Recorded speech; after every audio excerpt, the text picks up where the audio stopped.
In last lecture, we have studied about meaning, characteristics and process of organizing. Today we will start importance of organizing. आज का जो हमारा topic है importance of organizing, इसको हम cover करेंगे कि organizing की मैनेजमेंट के लिए क्या importance है या फिर organizing क्यों ज़रूरी है, इसका हमारे लिए क्या बेनिफिट है, ये पढ़ेंगे. First point is benefit in specialisation.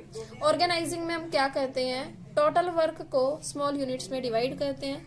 Organisation में जितना भी टोटल वर्क है उसको हम स्मॉल यूनिट्स में डिवाइड कर देते हैं. देन एक पर्टिकुलर वर्क पर्टिकुलर इंडिविजुअल को असाइन करते हैं उनकी स्किल्स के अकॉर्डिंग. इससे क्या होगा, जब इंडिविजुअल बार बार उसी जॉब को परफॉर्म करेगा, जैसे वो परचेज डिपार्टमेंट में हमने उसको अपॉइंट किया, वो डेली परचेज से रिलेटेड काम करेगा, तो वो उसमें क्या हो जाएगा, specialisation. Specialisation means expert. So organising helps in getting specialisation. Organising से हमें स्पेशलाइजेशन का बेनिफिट मिलता है. Second point is role clarity. Organising में क्या करता है, मैनेजर जॉब असाइन करेगा, किसकी क्या अथॉरिटी है, किसकी क्या रिस्पॉन्सिबिलिटी है, क्लियरली डिफाइन करता है. What employ exactly has to do, किस एम्प्लॉय को क्या काम करना है. इससे क्या होता है, उनको कंफ्यूजन नहीं रहती, उनका रोल क्लियर हो जाता है. सब एम्प्लॉयज को अपने अपने बारे में पता होता है कि किसका क्या काम है. इससे क्या होता है, कुछ भी वेस्टेज नहीं होती. Third point is clarity in working relationship. इसमें ऑर्गेनाइजिंग में क्या किया जाता है, clearly defined how much authority is enjoyed by different individuals. इसमें ऑर्गेनाइजिंग में पहले से ही डिफाइन कर दिया जाता है कि किस इंडिविजुअल के पास कितनी अथॉरिटी है, if he has more authority और लेस अथॉरिटी. तो जो मोर अथॉरिटी वाला पर्सन है वो क्या होगा, सुपीरियर. जिसके पास लेस अथॉरिटी है वो क्या होगा, सबऑर्डिनेट. इससे क्या होता है, उनकी रिलेशनशिप इजीली क्लियर हो जाती है. Everyone knows who will report to home. हर एक पर्सन को पता होता है कि किसने किसको रिपोर्ट करनी है. And to whom he can give order. किसको पर्सन जो है ऑर्डर दे सकता है, मीन्स किससे ऑर्डर रिसीव करेगा, किसको ऑर्डर उसे देना है, ये सब कुछ किसमें क्लियर होता है, ऑर्गेनाइजिंग में. तो ऑर्गेनाइजिंग किसमें हेल्प करता है, वर्किंग रिलेशनशिप को क्लियर करने में. Fourth point is optimum utilisation of resources. Organising में हम क्या करते हैं, क्लियरली डिफाइन करते हैं जॉब डिस्क्रिप्शन. जॉब डिस्क्रिप्शन में हम क्लियरली डिफाइन करते हैं क्या जॉब करनी है, कैसे करनी है, कहाँ करनी है.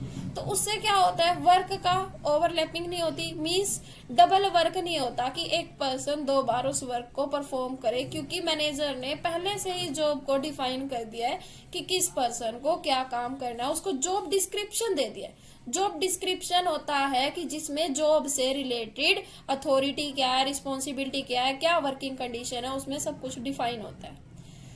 No chances of same work performed by two और more individual.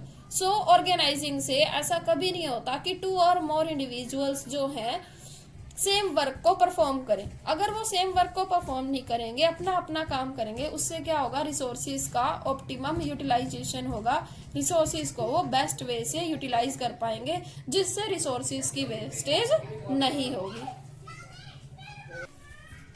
Now fifth point is coordination and effective administration. कैसे ऑर्गेनाइजिंग से कोऑर्डिनेशन क्रिएट होता है या एडमिनिस्ट्रेशन इफेक्टिव होता है. देखो ऑर्गेनाइजिंग में क्या होता है, similar activities are group together. हमने पहले ही पढ़ा है कि इसमें डिपार्टमेंटलाइजेशन किया जाता है.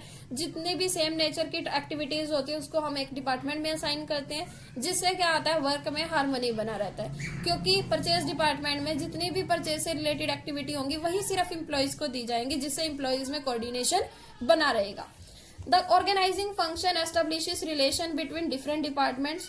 अब organizing function में क्या किया जाता है, different departments के बीच में भी relation create कर दिए जाते हैं. जैसे production department है, production department को production करने के लिए raw material चाहिए.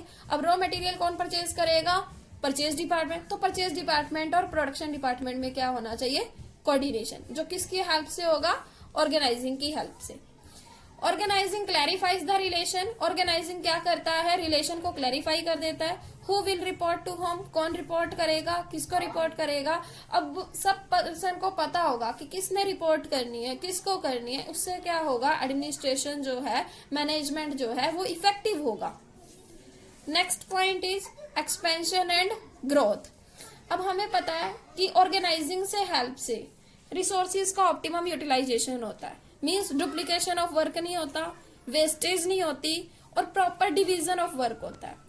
And departmentation, companies can easily meet the challenges, companies जो है चैलेंजेस को इजीली फेस कर सकती है and can expand their activities in a planned manner, और अपनी एक्टिविटीज को एक्सपेंड भी कर सकती है। मान लो कंपनीज में 4 डिपार्टमेंट है, प्रोडक्शन डिपार्टमेंट है, परचेज डिपार्टमेंट है, सेल डिपार्टमेंट है, फाइनेंस डिपार्टमेंट है। अब कंपनीज ने पहले से ही ऑर्गेनाइजिंग की हुई है, रिसोर्सेज का ऑप्टिमम यूटिलाइजेशन हो रहा है। अगर कंपनी चाहती है कि अपने ऑर्गेनाइजेशन में एक और डिपार्टमेंट एस्टेब्लिश करना, मान लो मार्केटिंग डिपार्टमेंट को एस्टेब्लिश करना है, तो उससे कोई भी परेशानी नहीं होगी, वो इजीली अपने ऑर्गेनाइजेशन को एक्सपेंड कर सकती है। Next point is development of personnel. Organising में एक मेन फंक्शन है, मेन पार्ट है डेलीगेशन ऑफ अथॉरिटी, कि अथॉरिटी को डेलीगेट कर दिया जाता है। जो टॉप लेवल का मैनेजर होता है अपनी कुछ अथॉरिटी जो है वो लोअर लेवल मैनेजर को असाइन कर देता है। अब अथॉरिटी डेलीगेट करने से क्या होगा, टॉप लेवल मैनेजर का जो रूटीन का वर्क है उससे वर्कलोड कम हो जाएगा। अगर उसको वर्कलोड कम हो गया तो उससे वो जो है अपने न्यू टेक्नोलॉजी लाने में या कुछ न्यू इनोवेटिव आइडियाज लाने में उसको टाइम मिल जाएगा। और इससे और क्या होता है, it also helps them to use and realise full potential for more creative work. अब जो उसके पास टाइम सेव हुआ उसका वर्कलोड कम होने से, उस टाइम को वो यूज कर सकता है अपने पोटेंशियल को, उससे वो अपने पोटेंशियल को यूज करेगा, उसका फुली यूटिलाइजेशन करेगा मोर क्रिएटिव वर्क करने में, जिससे वो ज्यादा क्रिएटिव वर्क कर सके। जिससे क्या होगा, देखो अगर हमने डेलीगेशन ऑफ अथॉरिटी किया, अपनी अथॉरिटी दूसरों को डिवाइड की, उससे क्या होगा, मैनेजर्स को भी डिसीजन लेने में हेल्प मिलेगी। अब मैनेजर को डिसीजन लेने में हेल्प मिलेगी और मैनेजर अगर अपना डिसीजन दूसरों को देता है, उससे क्या होगा, जो भी सबऑर्डिनेट्स डिसीजन लेने में हेल्प कर रहे हैं उनकी थिंकिंग पावर भी डेवलप होगी, जिससे क्या होता है मैनेजर और एम्प्लॉइज दोनों का ही क्या होता है development. So organising helps in development of personnel. ये हमने आज पढ़ा ऑर्गेनाइजिंग की इम्पोर्टेंस क्या है। कल हम पढ़ेंगे फॉर्मल ऑर्गेनाइजेशन और इनफॉर्मल ऑर्गेनाइजेशन के बारे में।